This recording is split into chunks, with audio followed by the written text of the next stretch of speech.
Hello guys, and welcome to my channel. I hope that you're having a good day or night whenever this video reaches you, and if you're not, I hope I can help remedy that. This channel is a little space for stories, escapism, and rest. Here I'll be reading to you from classic tales, diving into the art of storytelling and the realms of myth, and sharing original stories of my own. So, if that sounds like something that interests you, please stick around and settle in. In today's video, I'll be reading a few stories from the Grimm's Fairytales. I've got this gorgeous leather-bound copy of the Fairytales here, with these lovely gold-trimmed pages. So, without further ado, let's get started with our first story. The Frog King, or Iron Henry. In old times, when wishing still helped one, there lived a king whose daughters were all beautiful. But the youngest was so beautiful that the sun itself, which has seen so much, was astonished whenever it shone in her face. Close by the king's castle lay a great dark forest, and under an old lime tree in the forest was a well. And when the day was very warm, the king's child went out into the forest and sat down by the side of the cool fountain. And when she was bored, she took a golden ball and threw it up on high and caught it. And this ball was her favourite plaything.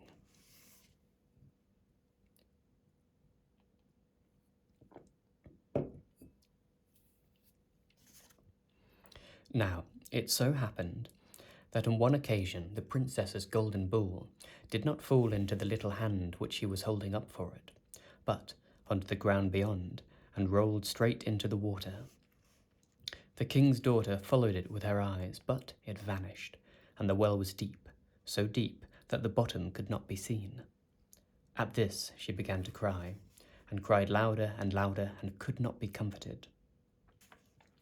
And as she thus lamented, someone said to her, "What ails you, king's daughter? Your tears would melt a heart of stone."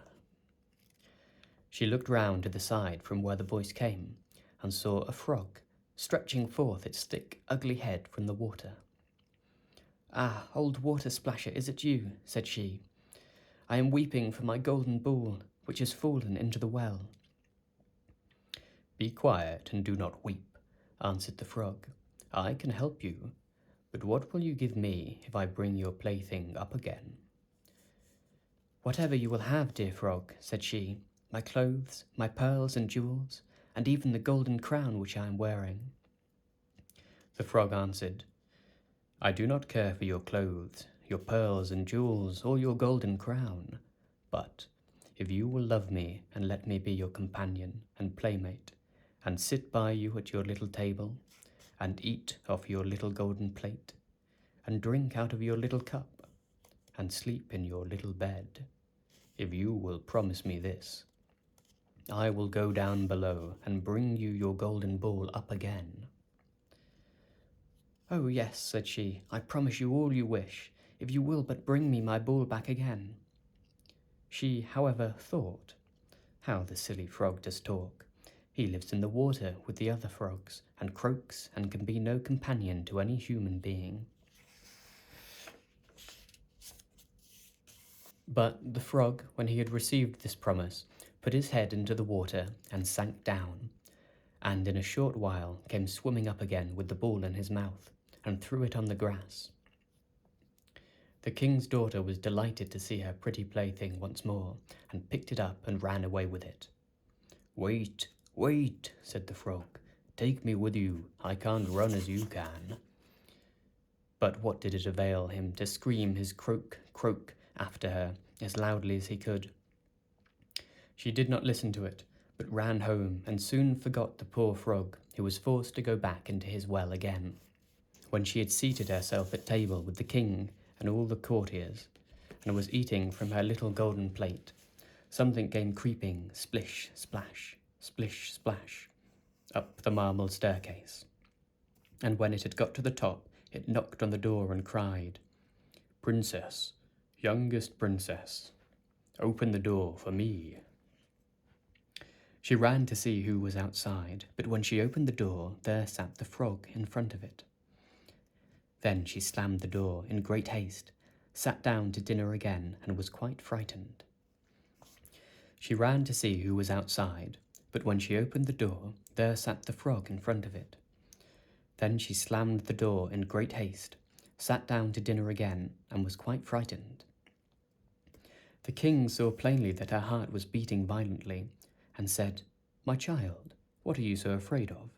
Is there perchance a giant outside who wants to carry you away?" "Ah, no," replied she, "it is no giant, but a disgusting frog." "What does a frog want with you?"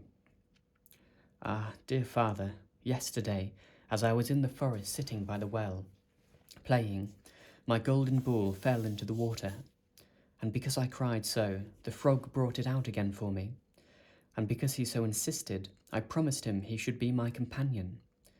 But I never thought he would be able to come out of his water, and now he is outside there and wants to come in to me." In the meantime it knocked a second time and cried, "Princess, youngest princess, open the door for me. Do you not know what you said to me yesterday by the cool waters of the fountain?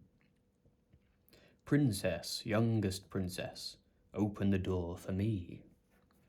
Then said the king, "That which you have promised you must perform. Go and let him in." She went and opened the door, and the frog hopped in and followed her step by step to her chair. There he sat and cried, "Lift me up beside you."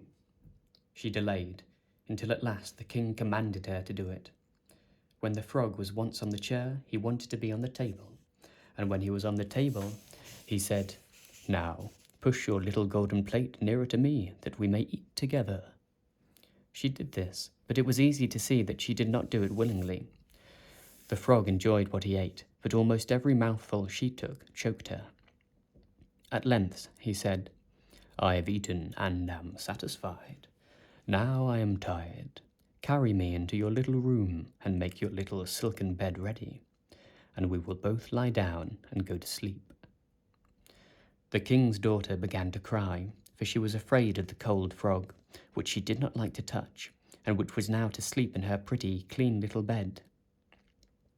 But the king grew angry and said, "He who helped you when you were in trouble ought not be despised by you afterwards." So she took hold of the frog with 2 fingers, carried him upstairs, and put him in a corner.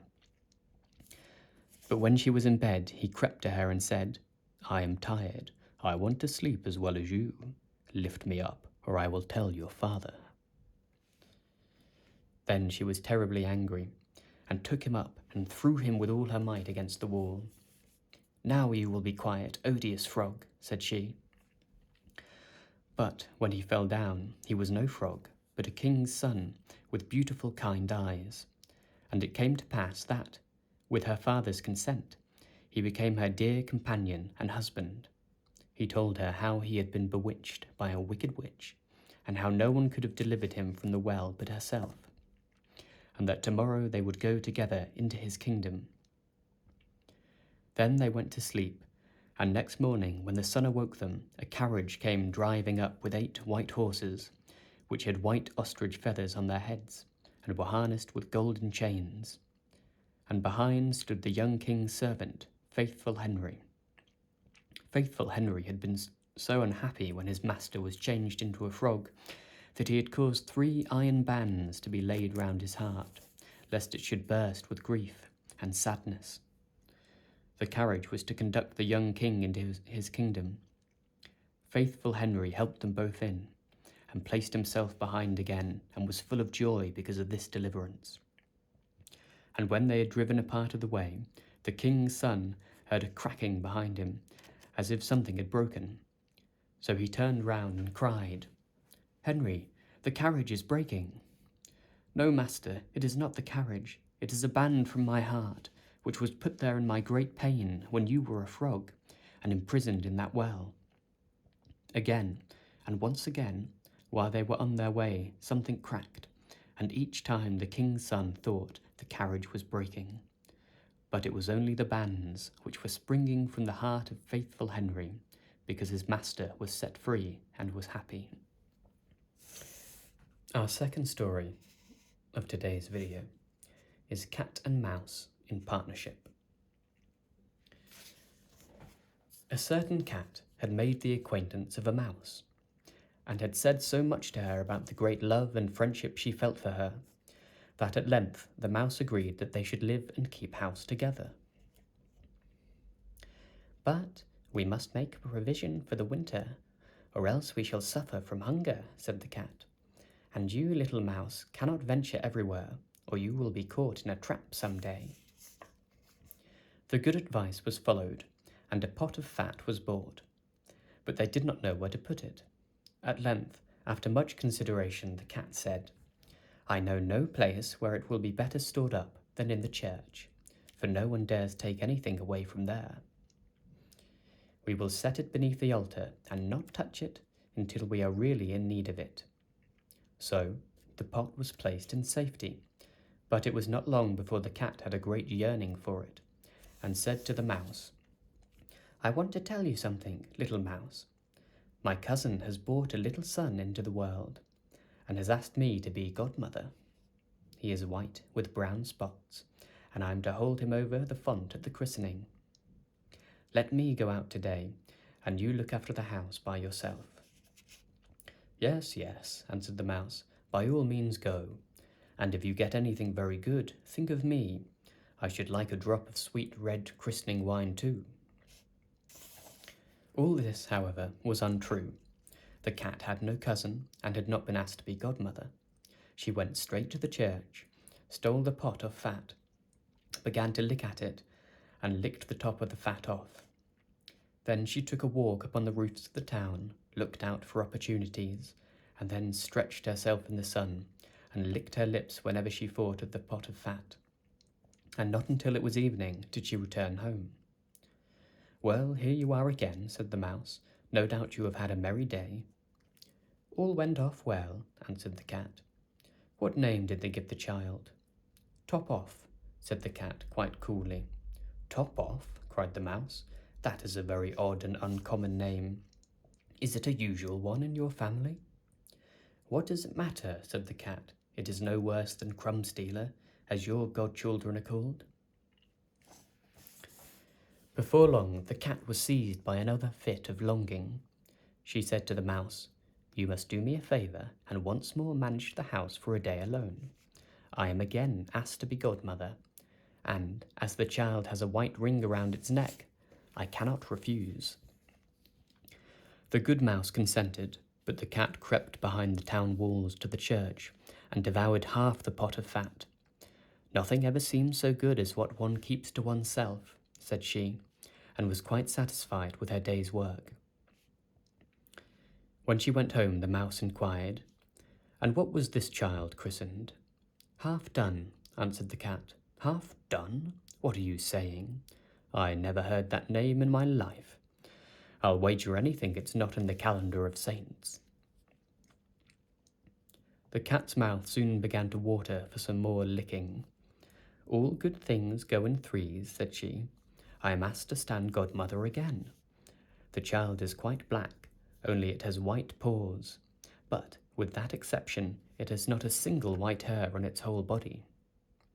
This only happens once every few years. You will let me go, won't you?" "Top off, Half Done," answered the mouse. "They are such odd names, they make me very thoughtful." "You sit at home," said the cat, "in your dark grey fur coat and long tail, and are filled with fancies. That's because you do not go out in the daytime." During the cat's absence, the mouse cleaned the house and put it in order, but the greedy cat entirely emptied the pot of fat. "When everything is eaten up, one has some peace," she said to herself, and well filled and fat, she did not return home till night. The mouse at once asked what name had been given to the third child. "It will not please you more than the others," said the cat. He is called All Gone. All Gone? Cried the mouse. That is the most suspicious name of all. I have never seen it in print. All Gone? What can that mean? And she shook her head, curled herself up, and lay down to sleep. From this time forth, no one invited the cat to be godmother, but when the winter had come, and there was no longer anything to be found outside, the mouse thought of their provision, and said, "Come, cat, we will go to our pot of fat, which we have stored up for ourselves. We shall enjoy that." "Yes," answered the cat, "you will enjoy it as much as you would enjoy sticking that dainty tongue of yours out of the window." They set out on their way, but when they arrived, the pot of fat certainly was still in its place, but it was empty.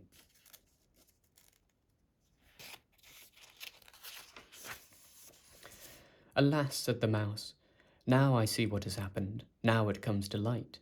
You are a true friend. You have devoured all. When you were standing godmother, first top off, then half done, then—" "Will you hold your tongue?" cried the cat. "One more word, and I will eat you too." All Gone was already on the poor mouse's lips. Scarcely had she spoken it before the cat sprang on her, seized her, and swallowed her down. And that is the way of the world. Our third story of today is Our Lady's Child.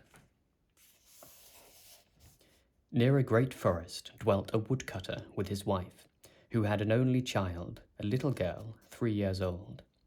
They were so poor, however, that they no longer had daily bread, and did not know how to get food for her. One morning the woodcutter went out sorrowfully to his work in the forest, and while he was cutting wood, suddenly there stood before him a tall and beautiful woman with a crown of shining stars on her head, who said to him, "I am the Virgin Mary, mother of the child Jesus. You are poor and needy. Bring your child to me. I will take her with me and be her mother and care for her." The woodcutter obeyed, brought his child, and gave her to the Virgin Mary, who took her up to heaven with her. There the child fared well, ate sugar cakes and drank sweet milk, and her clothes were of gold, and the little angels played with her. And when she was 14 years of age, the Virgin Mary called her one day and said, "Dear child, I am about to make a long journey, so take into your keeping the keys of the 13 doors of heaven. 12 of these you may open, and behold the glory which is within them, but the 13th, to which this little key belongs, is forbidden. Beware of opening it, or you will bring misery on yourself." The girl promised to be obedient, and when the Virgin Mary was gone, she began to examine the dwellings of the kingdom of heaven.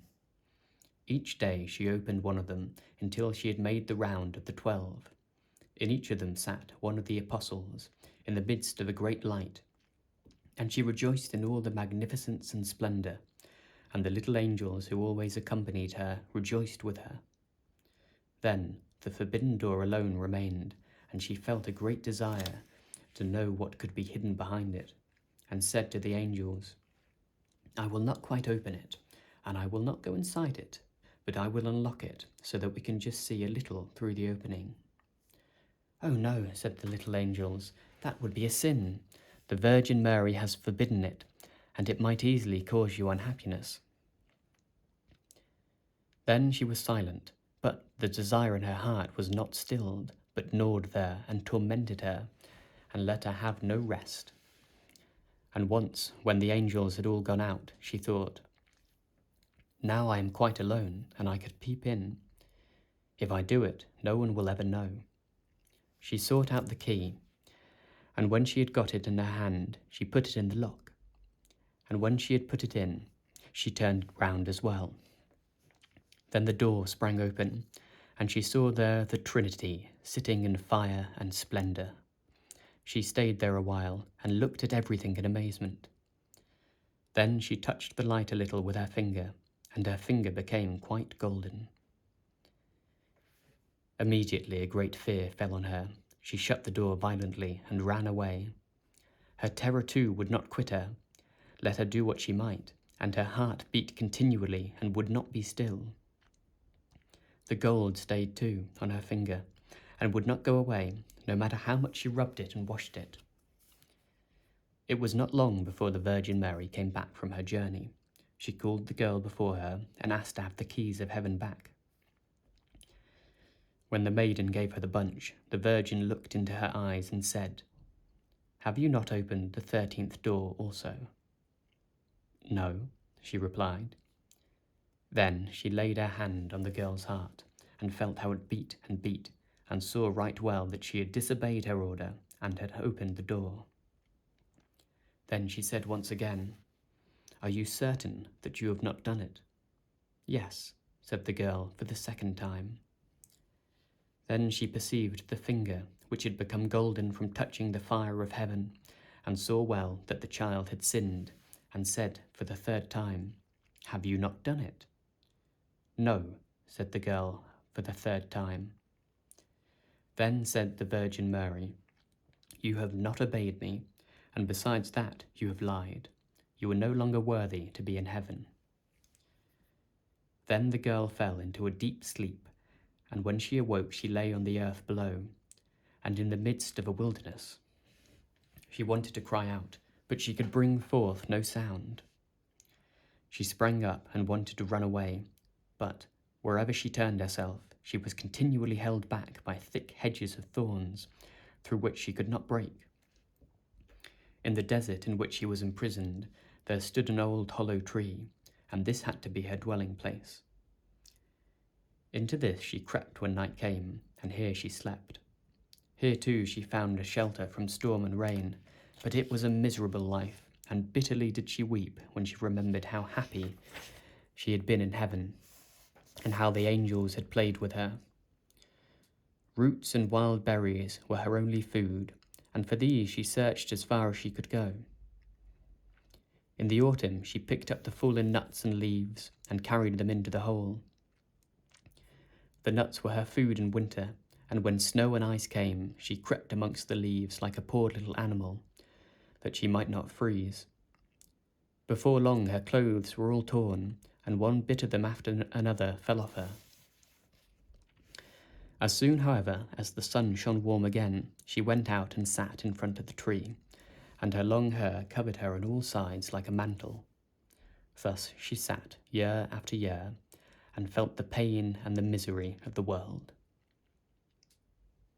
One day, when the trees were once more clothed in fresh green, the king of the country was hunting in the forest, and followed a deer, and as it had fled into the thicket which shut in this part of the forest, he got off his horse, tore the bushes asunder, and cut himself a path with his sword.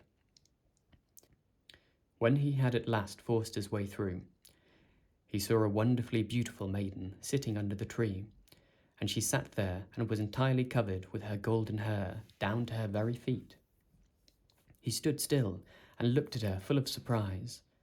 Then he spoke to her and said, "Who are you? Why are you sitting here in the wilderness?" But she gave no answer, for she could not open her mouth. The king continued, "Will you go with me to my castle?" Then she nodded. The king took her in his arms, carried her to his horse, and rode home with her. And when he reached the royal castle, he caused her to be dressed in beautiful garments, and gave her all things in abundance.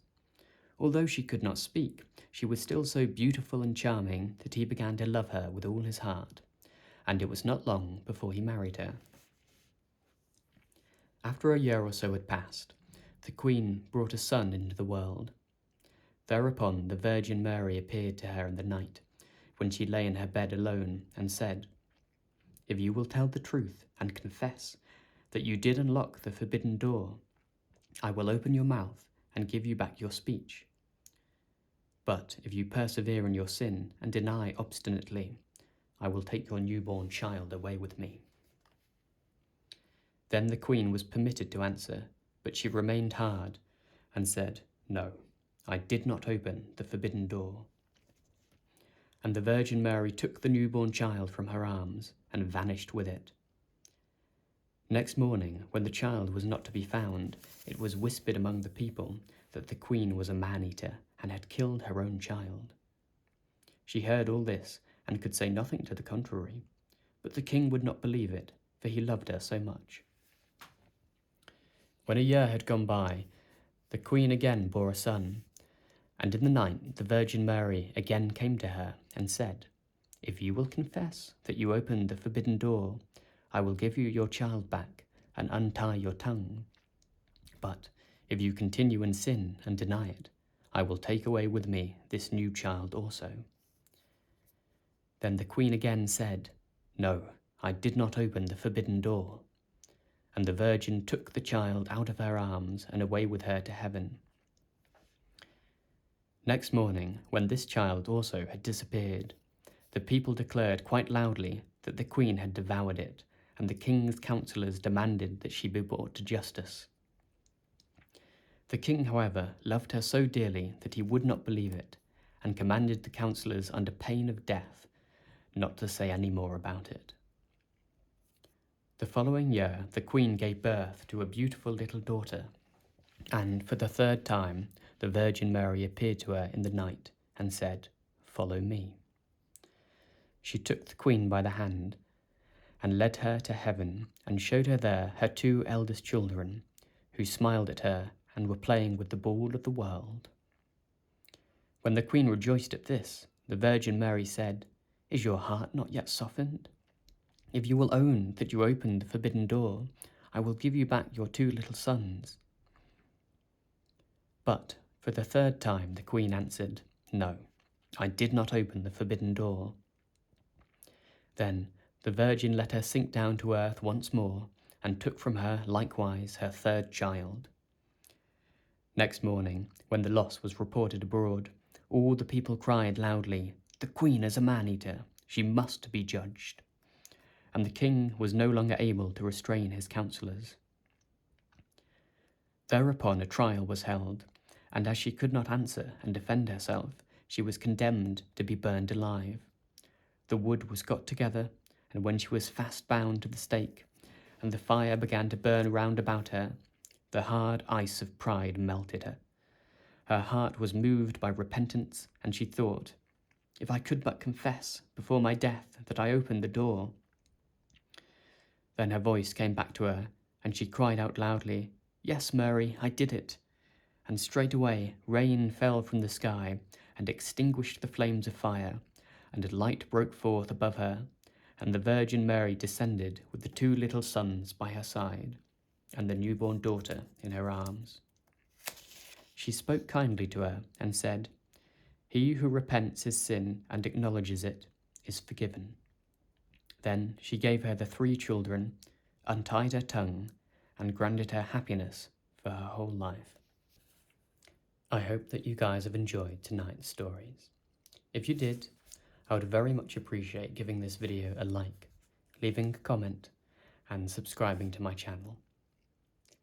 I hope you all have a very good day or night, and I'll see you for the next video.